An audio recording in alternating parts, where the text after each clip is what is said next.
განათლების მინისტრმა ქვემო ქართლის რეგიონში ორი ახლად რეაბილიტირებული საჯარო სკოლა გახსნა. ალექსანდრე წულაძე ბოლნისის მესამე და სოფელ ახალი სამგორის სკოლებში განახლებულ ინფრასტრუქტურას და სასწავლო პროცესს გაეცნო.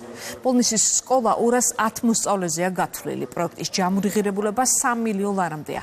3 მილიონ 600,000 ლარამდეა ახალი სამგორის სკოლის პროექტის ჯამრიღირებულება.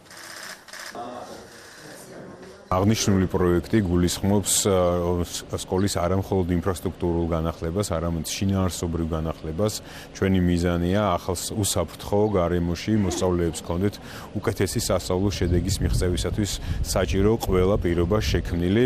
სწორედ ამ მიზნით ჩვენ განათლების სამინისტრო ვზრუნავთ სასწავლო პროგრამების, სასწავლო სტანდარტების, საგნობრივი სტანდარტების განახლებაზე და რა თქმა უნდა მასწავლებელთა კვალიფიკაციის ამაღლებაზე ინფრასტრუქტურის განვითარებასთან ერთად. აღსანიშნავია, რომ აქტიურად მიმდინარეობს ყველა მუნიციპალიტეტში სკოლის მშენებლობა რეაბილიტაციები, 9 საჯარო სკოლის რეაბილიტაცია მიმდინარეობს ამ წუთებში, ასევე 10 საჯარო სკოლის მშენებლობა მიმდინარეობს.